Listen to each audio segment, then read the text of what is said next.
Assalamualaikum warahmatullahi wabarakatuh. Di sini kami dari kelompok 2 yang beranggotakan Muflihatun Nihayah, yang kedua Suci Komalasari, dan yang ketiga Eni Noviana. Di sini kami akan menjelaskan tentang penilaian saham. Penilaian saham, harga atau nilai dari surat berharga atau sekuritas, pada dasarnya adalah present value dari aliran kas masa mendatang yang akan diberikan kepada pemegang surat berharga tersebut. Nilai saham dibedakan menjadi 3. Yang pertama ada nilai buku, yang kedua nilai pasar, dan yang ketiga nilai intrinsik. Nilai buku.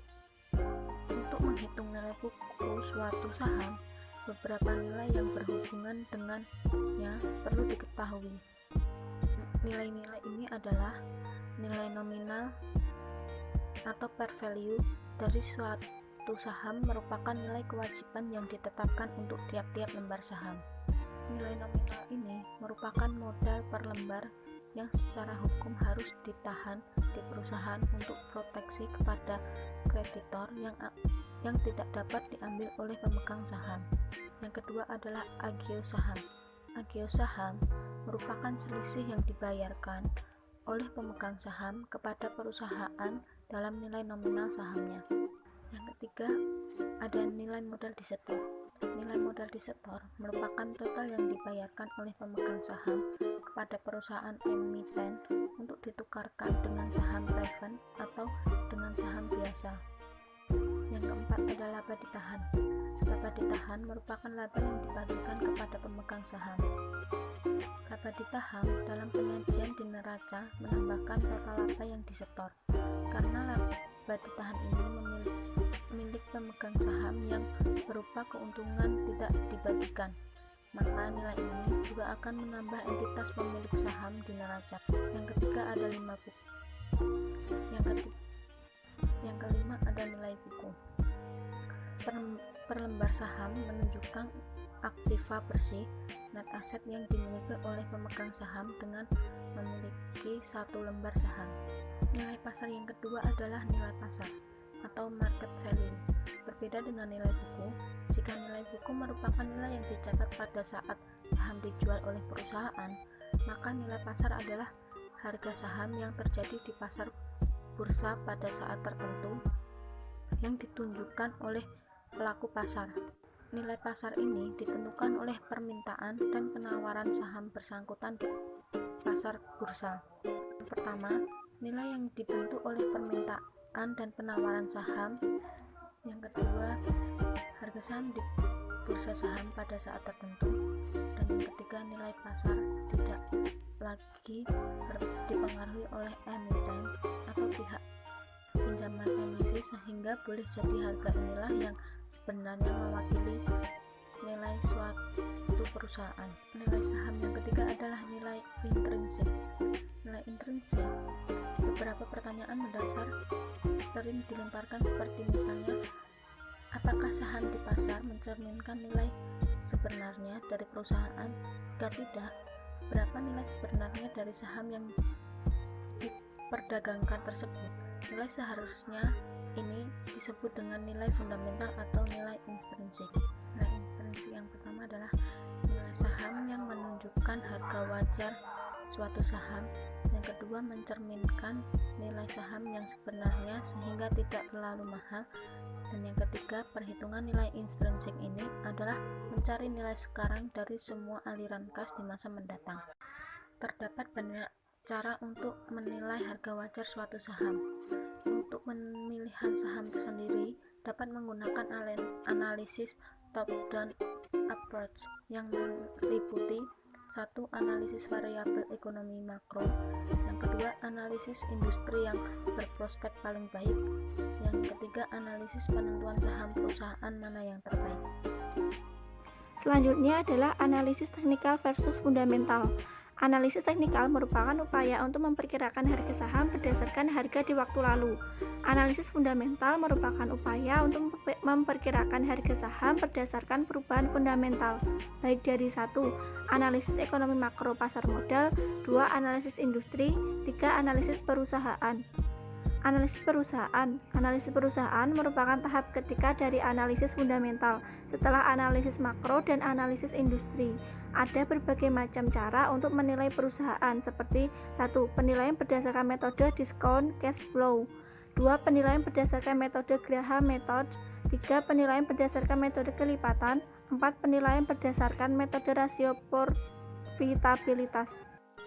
Untuk analisis fundamental ada dua pendekatan yang digunakan. Yang pertama, pendekatan nilai sekarang atau PVA. Pendekatan ini dilakukan dengan cara pertama dengan mendiskontokan nilai-nilai arus kas di masa depan. Dan yang kedua, mendiskonto dividen sesuai dengan kebijakan perusahaan dalam membayar dividen tersebut.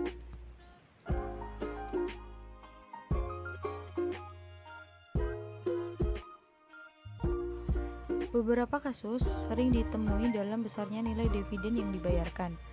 Beberapa perusahaan membayar dividen dengan besarnya harga yang teratur dan beberapa perusahaan lain membayar dividen dengan nilai yang konstan yang sama dari waktu ke waktu, atau dividen tidak bertumbuh, dan beberapa perusahaan lainnya bahkan membayar dividen yang selalu naik dengan tingkat pertumbuhan yang konstan.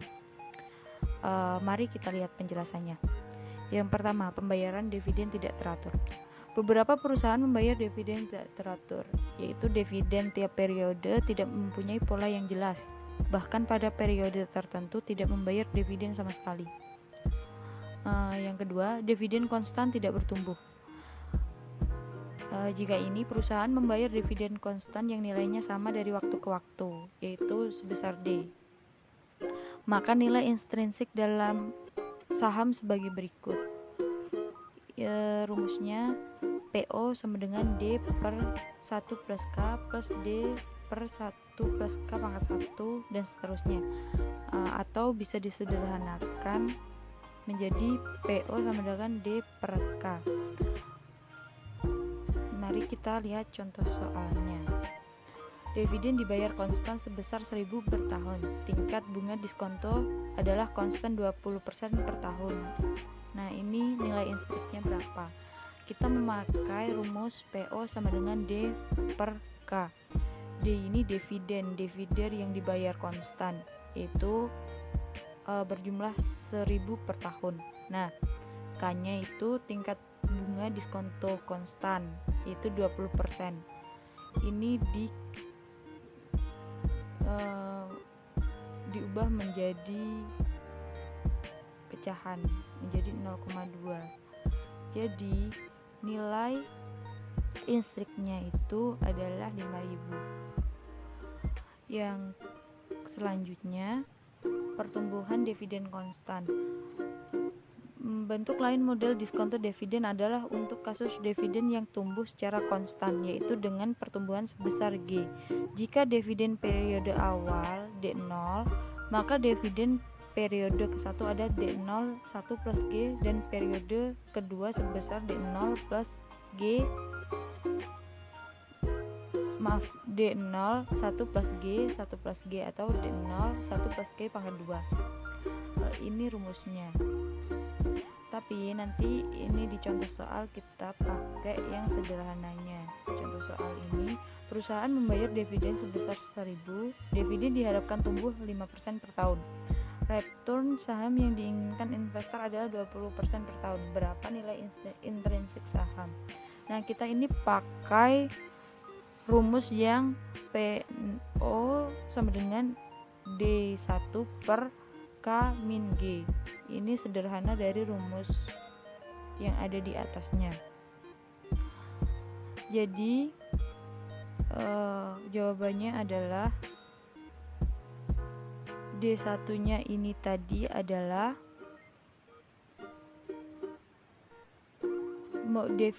dividennya sebesar 1.000. Ini kita tulis 1.000. Dan 1 plus 0,5 ini tahunnya. Tahun persen per tahun, ini pertumbuhan per tahunnya. Kemudian per 0,2 ini tadi return yang diinginkan investor per tahun, kemudian dikurangi tahunnya ini tadi, jadi hasilnya 7.000. Dan yang kedua adalah pendekatan PIR. Pendekatan ini dicari melalui rasio antara harga saham dengan laba per lembar saham. Rumusnya yaitu PIR sama dengan harga saham per laba per saham. Contoh soal misalnya, jika harga per lembar saham dari perusahaan X adalah 10.000 dengan rasio IPS 20, maka rasio PIR-nya adalah, nah ini pakai rumusnya, 10.000 ini adalah harga per lembar saham X 10.000 dan 20 adalah rasio IPS-nya, laba per sahamnya. Jadi PIR-nya sama dengan 500. Terima kasih.